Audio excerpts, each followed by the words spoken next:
Hi Crafty friend, it's Justine. Today I'm going to make two different cards with the Birds and Bees Garden by Susan Tierney-Cockburn, and I hope you love it. I have loved these leaves so far.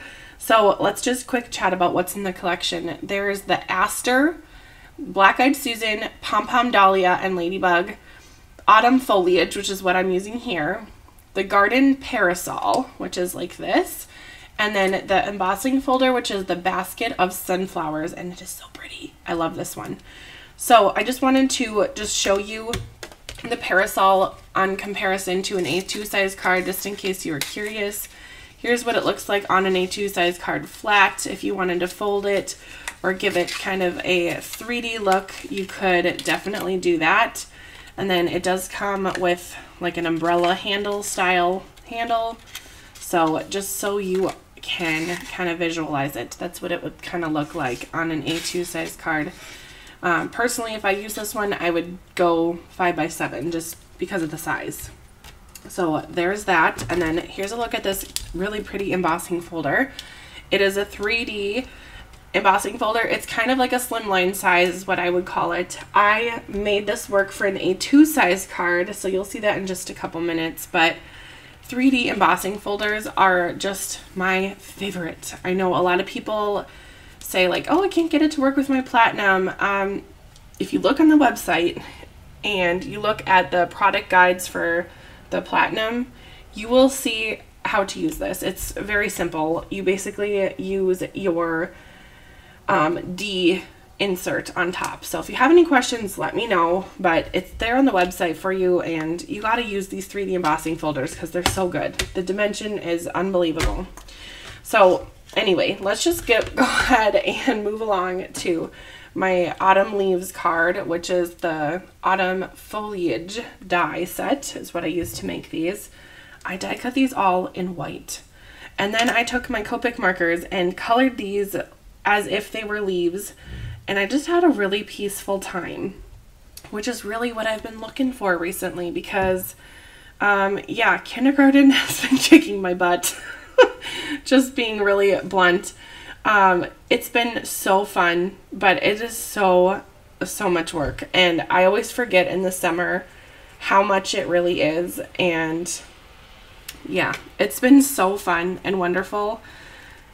It's been just a blessing. It's been a blessing to be their teacher, but it is a lot. So I have been using crafting as my de-stressor from work, and I've been loving it. The kids are not stressing me out. It's just all the prep and the planning, and it's just a lot, but you know, that's the job I signed up for and I'm trained for, educated for, so I have to tell myself, you got this. And if I can't tell myself that, my husband does. I love how supportive he is. Anyway, moving on. I really love taking pictures of different leaves, and I try to kind of draw inspiration from leaves that I've seen in the past and try to make the leaves look as kind of natural as possible. Some of these are going to be falling off the edge, which is fine for me, so that works out. But I think my favorite leaf on here is this green one. I don't know what I was doing that day, but I think when I was prepping this card, I felt like I did a pretty good job with the colors of that green sprig. So I don't know. I was going back and forth. Do I want the thankful to go on top of the leaves, or do I want it to nest in? And I feel like I would rather it just nest in. So I'm just going to set that there for now, and then glue these around it. I am going to have to chop some of these edges off, and that's just fine. I might put some of the edges on other edges and make it look really full and lovely. We will see.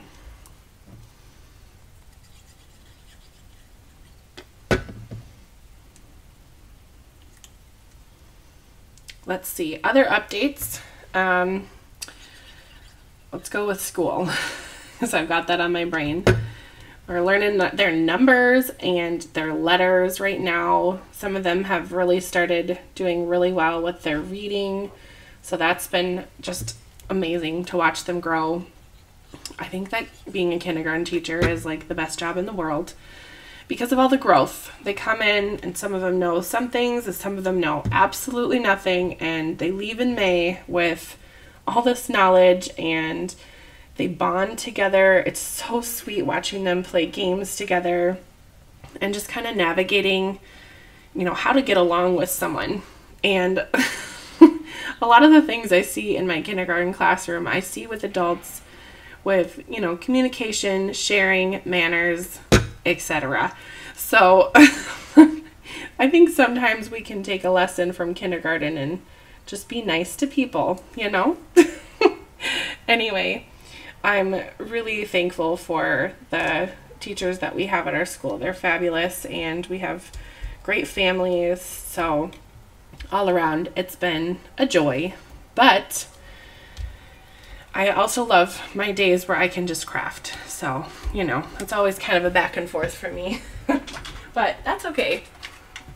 Anyway, I try to leave school at school and I have to leave crafting at home because I am far too busy at school to even think about crafting, let alone, you know, anyway, gotta leave it at home. So that's just how it goes. All right, I'm gonna use my mini trimmer and I'm also gonna use my shears.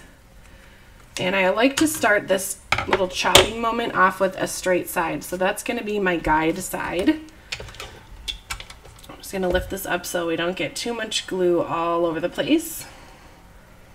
I mean, there will be some glue. It's kind of like in Princess Diaries, where Paulo, the hairdresser, is like, he talked to the press, and he's like, there was no money.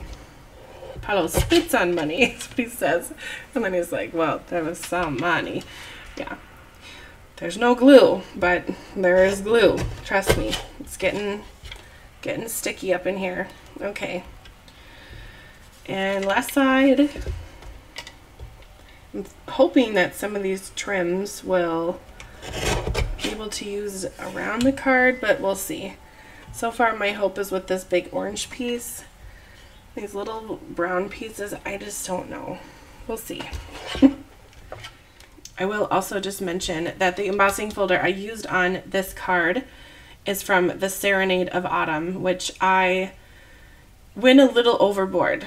The whole point of transitioning back into my school life and crafting with YouTube and everything was to not have such long videos on YouTube so I can kind of manage my editing and yada yada. Well, Serenade of Autumn came along. This collection came along. The Beautiful Wreaths by Suzanne Hugh came along. Mary Mug collection from Nicole Spohr came along.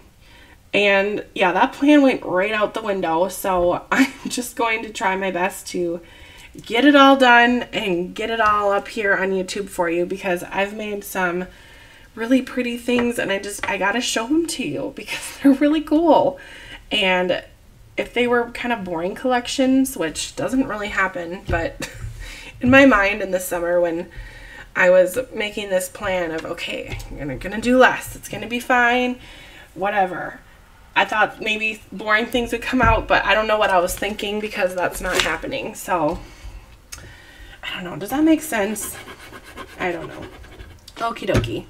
We're gonna get this Thankful sentiment on. This Thankful was die cut out in gold mirror cardstock. It is, the die itself is from the Serenade of Autumn collection. Again, it's a love, not even a like. It's a love. And I think gold and white together like this are so, so elegant. Also, gold mirror like this with a black background is super gorgeous, and then also white and black is again gorgeous. So this looks like it was made in a factory. It's unbelievable. Okay, if I do say so myself. I did have a craft fair recently where someone asked me if I just bought a whole bunch of papyrus cards and if I was selling those, and it kind of it kind of struck me as odd. I just thought, what? No. I made these, but I guess if you don't know, you don't know. So, fair question.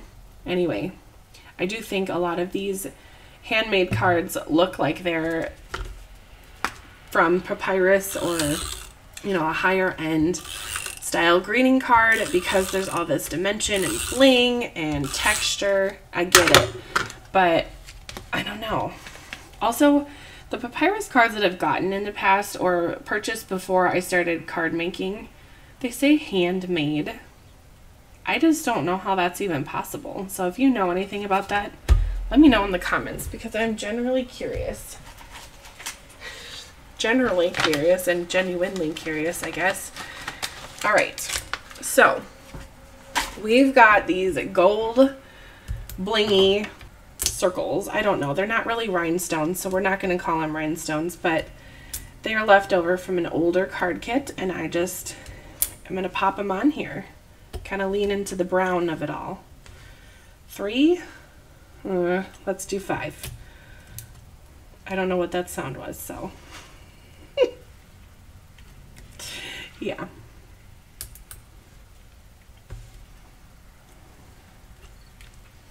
Man, I just love glitter. Okay. All right, we're going to go with that. Oh, should I add sequins? I'm going to add sequins. I don't even know where these came from. They've been in my craft room for a long time, and I've just trying to use them, but the occasion hasn't come up too often. You can see I've used a lot of these yellow, pink, and reds, but I think some of these yellows would be kind of pretty on here too. Maybe a little orange moment. Just gonna bling it up. If you don't have a bling basket or something like that in your craft room, you gotta get on that train because bling just makes the cards sparkle, and it ties in the color. Since I only have one green sprig here, that green gem is gonna help kind of carry that color around the card. So gems are important. All right. Okay, we got 10. I'm gonna go 11. Again, making it an odd number, just for the look. Keep it odd. There we go. All right, card 1, finished. Alrighty, card number 2. I told you I loved this embossing folder, and I do. So what I did was I took a scrap piece of paper. You can see in the back, it is some kind of pattern paper. I don't even know where this came from. I think it came from my mom's craft stash when she decided to give me all of her paper. But I wasn't thrilled with the backside, and it was this weirdly thick paper, and it reminded me of watercolor paper. So the back was blank, so I went ahead and ran this through my platinum like so,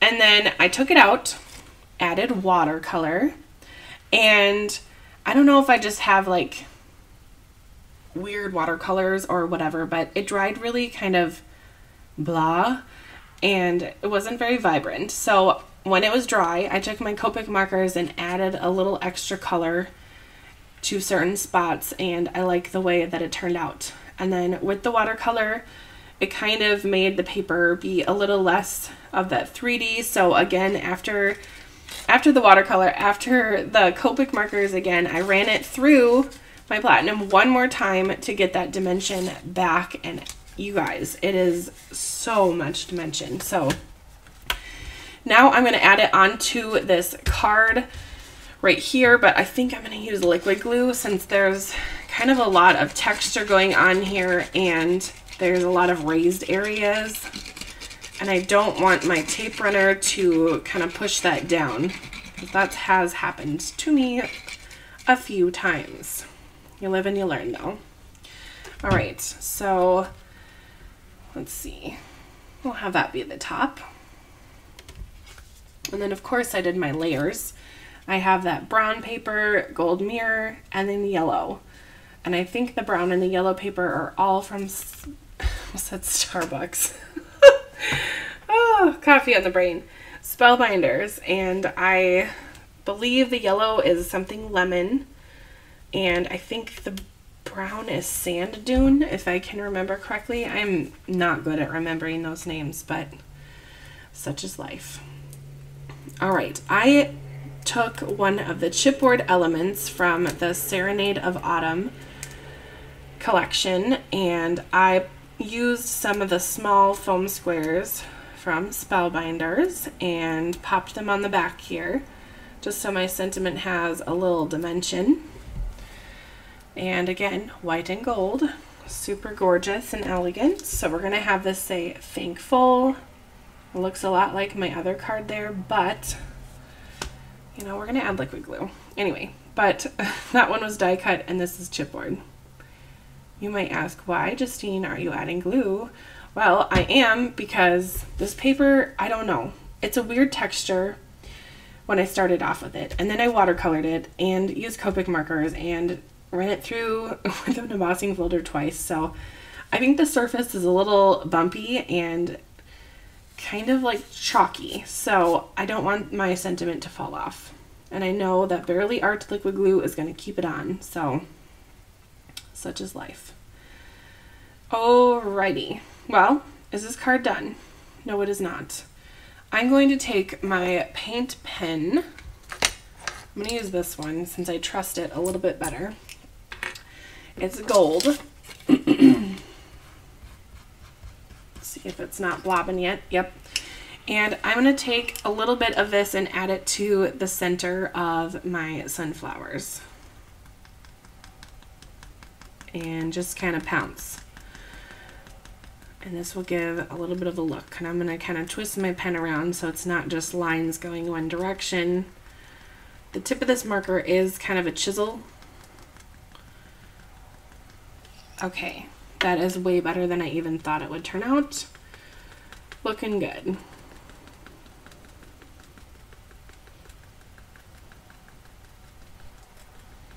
Do you ever have like a weird dream at night and then you wake up and you go, that was bizarre? What is wrong with me that I would have a dream like that? Yeah. I had one of those last night and it's on my brain now. All right. I think I'm all set. Oh my goodness, that is gorgeous. All right.